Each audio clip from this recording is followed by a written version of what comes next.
All right. Good evening, everyone. Hi, everyone. Welcome to the Night Safari and to the Creatures of the Night presentation. Are you guys feeling good tonight? Not very convincing. Let's try that one more time. Are you feeling good tonight? All right, much better. Now, before we start the show, I have a few very important messages to share with every single one of you. So first up, I'm sure you can see we have 3 staircases. We have staircase number 1, we have staircase number 2, and we have staircase number 3. Now, once the show starts, please do not move up or down the 3 staircases, because guess what? Animals will be coming out from all over this amphitheater. That's right. So please remain seated for the duration of the show. Now, next up, the animals that do come out, they may look very cute, very adorable, and very tempting to touch. But please do not reach out and touch them. Our animals, they are trained, yes, but they only recognize their trainers. So if you still insist on reaching out to touch them, they will not hesitate to let you know how they feel. And it will not feel very good. So please keep your hands to yourself. Now for my last message, this is my most important message. It concerns the flashes on your cameras. Here at the Night Safari, our animals are nocturnal, so any sudden flashes or bright lights from your cameras may scare them, may startle them, and may disturb them during the show. This is a very important message, and we seek everyone's cooperation, so please make sure that all your flashes are switched off. Can we do that?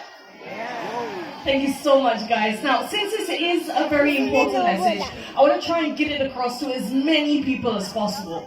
And the way that I'm going to do that is by translating this message into a few different languages. Now, I am not very good, so please bear with me, all right?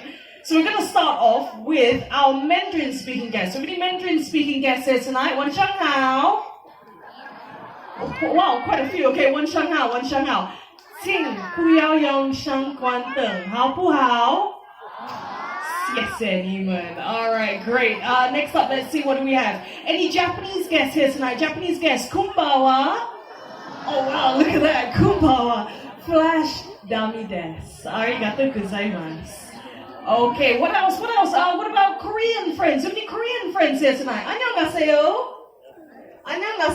Flash taterojimaseyo. Kamsahamnida. And let's see, last but not least, do we have any Hindi-speaking guests? Look at that. All right, you know what? Let's try something. Friends from India, make some noise! Never fails. Namaste. Whew, pressure. Sablo apne. Camera ke flash ban kije. TK? Shukriya. Now, as you might have imagined, I took a lot of time and a lot of effort to learn all of these translations. But guess what? No point. Once the show starts, you will still see people using the flashes from their cameras. So right now, what I need from all of you, shout out and give me some suggestions. Tell me, what should we do to those people who still insist on using the flash from their cameras? What should we do? Throw them out? Okay, throw them out. Anything else? Feed them to the animals. Was that you, young man? Feed them to the animals. Okay, one more suggestion. What should we do? Throw them in the pool. All these violent suggestions coming from very young children, all right? Tell you what, let me give you my suggestion. It is not as creative as those that I've just heard, but it does work. If you see anyone using the flash from their camera, just give them a gentle tap. Now remember, a tap, not a slap, okay? I'm watching you and I'm watching you. All right, just let them know, sir or ma'am, please could you switch off the flash on your camera? Can we do that for the welfare of the animals? Can we do that for the welfare of the animals? Thank you so much. Now, with all of that being said, all of that out of the way, I have one final question. Are you ready for the show? Guys, come on, it's a full house. Let's try this one more time. Are you ready for the show? Alright then, in that case, ladies and gentlemen, boys and girls, the creatures of the night will be on the prowl.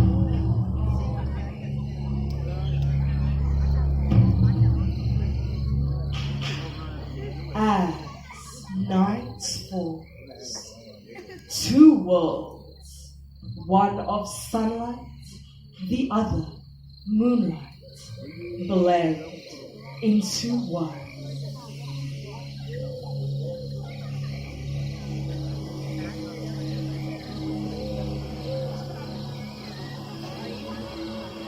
Animals like the white raccoon search for the last bits of food before heading home to sleep.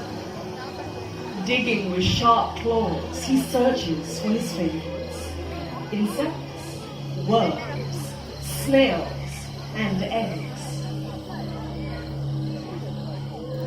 White raccoon. White raccoon. This the white raccoon. When satisfied, he'll return to his home in the trees and settle in for the night.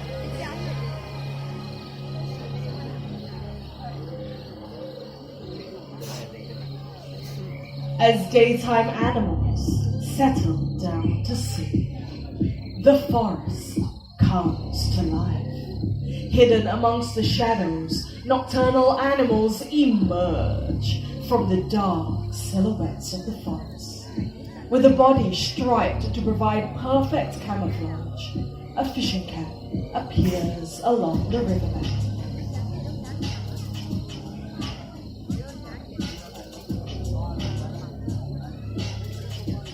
Once again, another gentle reminder, please keep all your flashes and spotlights switched on.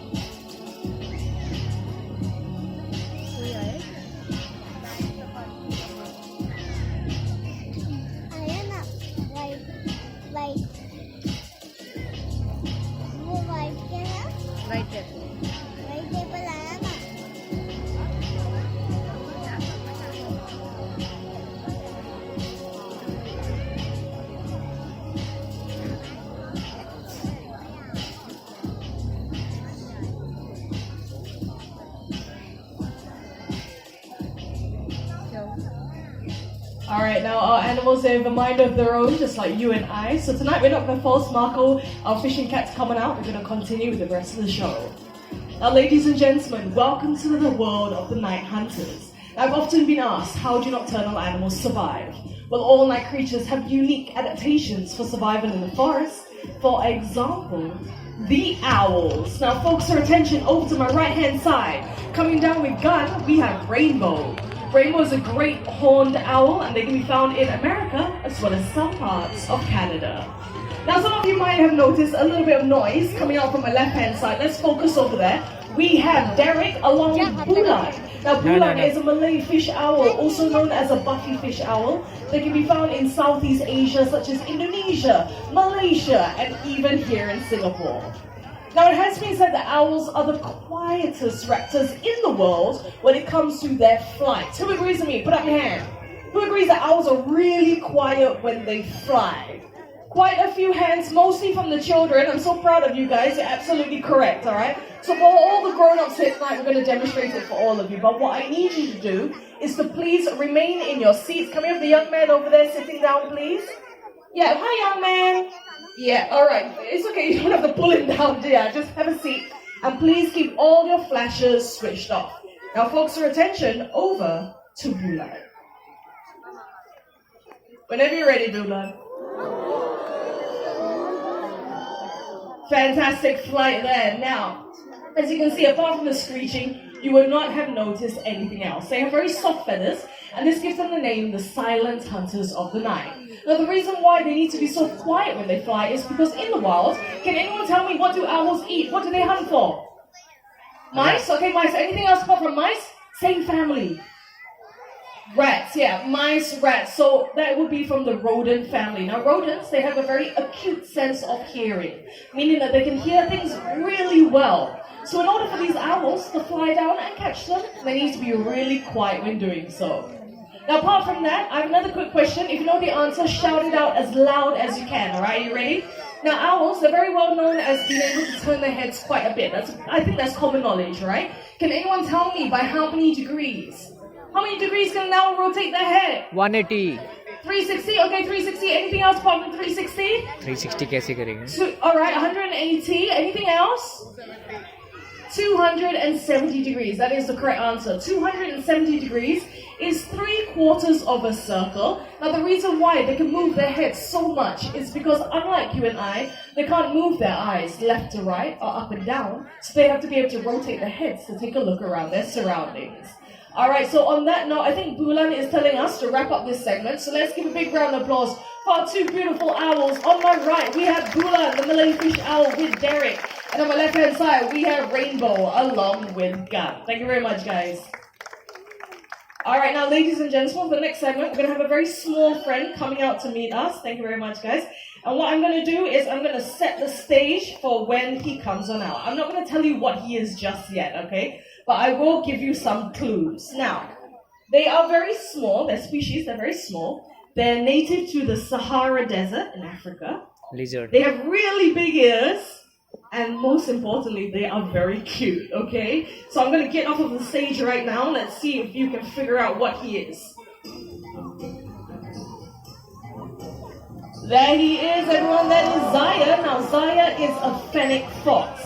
And like I said, they're native to the Sahara Desert. And look at those really big ears. These ears help them to listen out for prey as well as predators sneaking up behind them. Apart from that, it also helps them to get rid of any excess heat out there in the desert. These animals are very good at jumping, not only vertically, but also horizontally, and they're very good at digging. Now, they dig with those curved and sharp claws out there in the desert sand, and they look for things like small mammals, insects, as well as arachnids such as scorpions. Now, don't be fooled by his very small size. Zaya over here is fully grown. He will not get any bigger than this. Absolutely adorable. Now, they are part of the canine family, so they have an excellent sense of smell. And off he goes. Let's give a big round of applause for Zaya, the fennec fox, along with Eliza, the human being. Alright, now ladies and gentlemen, for the next segment, we are going to stay in the African continent. So please remain seated, and above all, no flash. A famous scavenger from the African continent. These animals possess a keen sense of smell, able to detect carcasses from many miles away.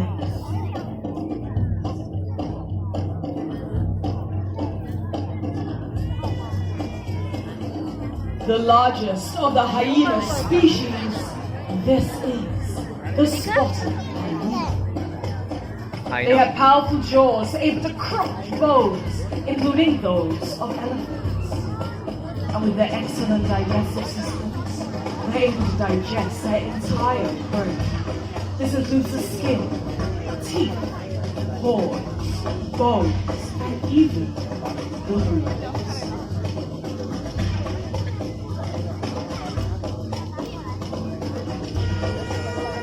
They aim to run for long distances in search of their prey, and this is due to the size of their large hearts.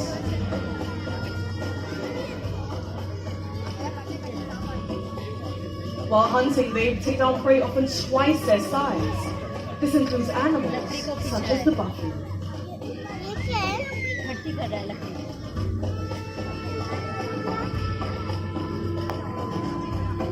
Hyenas live in large groups called clans, with a single female as the leader.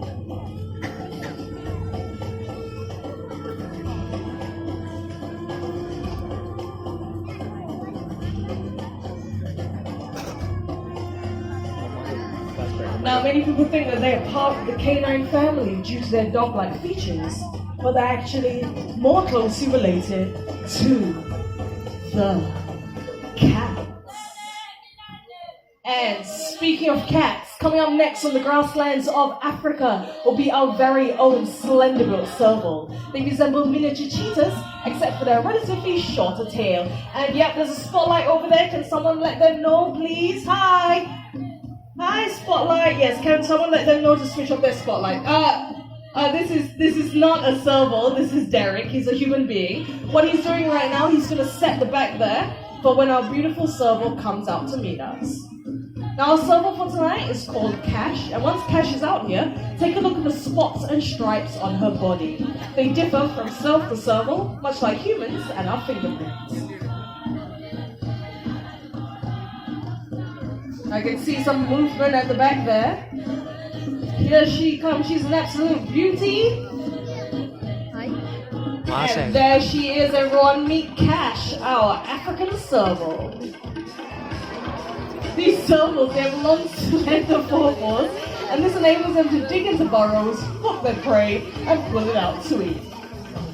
By my opinion, the most impressive thing of all will be their very powerful hind legs. This enables them to leap up into the air to catch a low-flying bird, which is slow as they hop. And hopefully tonight you might be able to take a look at exactly how that's done. Cash is in position. She's seen that target. Having a little sit down. Once again, no flash photography. Jump maregi. Circling around, building up some momentum. Thinking about it. Circling again. And look, and that was a fantastic jump by Cash. Let's give it up for Cash as well as Derek. Thank you very much, guys. Now, if you can take a look at the back of Cash's ears, you might notice that there are these black and white markings. These are known as ocelli, and they act as a natural deterrent in the wild, as they kind of look like eyes in the dark. Now, as you tour around the night safari, you will come across many endangered animals, many which are fighting a losing battle in the wild. Now, there's a lot of things... Sorry, yes. No, okay, guys, let me explain. Martin over here, he's an intern. He's very new. He wasn't supposed to come out yet, okay? Okay, all right, thank you. Okay, all right, lights, all the lights. Ladies and gentlemen, we have a slight situation. In fact, Martin came out to let us know that we have a very small missing animal. Now, it is completely harmless. It's not a tiger, it's not a lion, all right? Just help us to check under your seats, inside your bags. If there's anything there, give us a shout. We'll run over and help you out, okay? Do not try and handle this animal yourself, okay? Now, keep checking around. If you have children, just keep them close, all right? Don't let them put their... Yes! Nice shoes. Martin? No, that's not what we're looking for. Okay, all right, keep looking around. We're gonna get some more help. Martin, just... What's that? Go, Martin, go. Martin! Get help, get those people, no! Very bad acting, don't you think? No, this is serious stuff, alright? We're gonna need 2 people to help us out. 2 people now, because of the nature of the situation, we're gonna need 2 people above the age of 18, alright? Above the age of 18, 2 fully sized human beings. Alright, how about you? Come on. Put your phone down. Alright, one more. Now, this is not the first time I've ever said this, but I need a man. Alright, you over there. Yes, you standing up. Come on down. Ma'am, come up. Join me on stage. Okay, and make your way to the back. Martin will show you what you need to do, alright? Alright, yes. Yeah, he looks a bit creepy. Don't worry. Martin's alright, alright? Okay, come on up, sir. Okay, yes. Make your way to the back. This is an emergency, guys. Come on. Alright, okay, we do. Okay, now ladies and gentlemen, this is a live show. Sometimes these things do happen, but we have trained professionals at the back. Everything's going to be fine. Now, tell you what we'll do, because we have interrupted the show, we will secure this animal, we'll bring it out for a bit, we'll talk about it, and then we'll continue the rest of the show. Does that sound good? Yeah, so you get a little bonus tonight. Okay, let me go and check that everything's alright. Guys, Martin, yeah, you got it under control? But I don't see it. Yeah, you got it? Okay, no. It's a lot bigger than I thought. Ladies and gentlemen, boys and girls, put your hands together and welcome Maggie!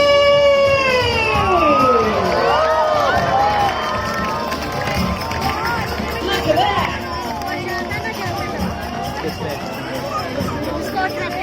Now, Maggie over here is a Burmese rock python. They are native to Southeast Asia. Believe it or not, Maggie is not fully grown yet. When fully grown, they can reach lengths of up to 9 meters long and weigh up to 90 kilograms in weight. Okay, before we continue, quick word of warning, do not squeeze Maggie. Maggie will squeeze you back, alright? Okay, hello ma'am, welcome to the Night Safari. Let's introduce you. What is your name? Mina. Yeah. Is that right? Mina, where are you from? From India. Mina, all the way from India! Alright, Mina, what I'm going to do, I'll help you support the snake here. Take this hand out. Have a quick feel of Maggie. Tell everyone, you don't have to be scared, it's alright. Have a feel. Tell everyone, is she smooth and dry or wet and slimy? Wet. Okay, what you do, you take your hand, you wipe it on your top a little bit. Yeah, wipe your hand here. Now you have another feel, okay? Smooth and dry or wet and slimy?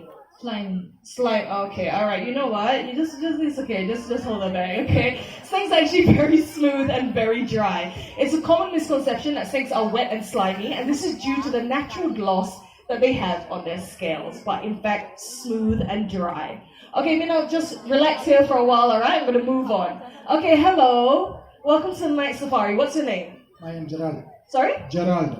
Geranda, is that right? Geranda, where are you from? I'm from India, Chennai. Alright, Geranda, also from India! Alright, Geranda, what I need you to do, you don't have to move, you don't have to feel anything, alright? Just use your eyes and take a look at the size of Maggie's head. Now, in comparison to that size, how many times do you think she can open up her mouth? 2 times? 3 times? 4 times? 5 times? All the way up to about 57 times. 5 times. 5 times. Spot on, well done. Snakes, they can open up their mouths 4 to 5 times. And for pythons like Maggie over here, what they would do is strike at their prey, constrict around it, and then swallow it whole. So you know what, at this present moment in time, I think everyone up on stage, you guys look fantastic. Let's take some pictures. Friends and family, get out your phones, get out your cameras. If you have Instagram, remember hashtag Night Safari. Wait, hold on. I'll give you guys my good side.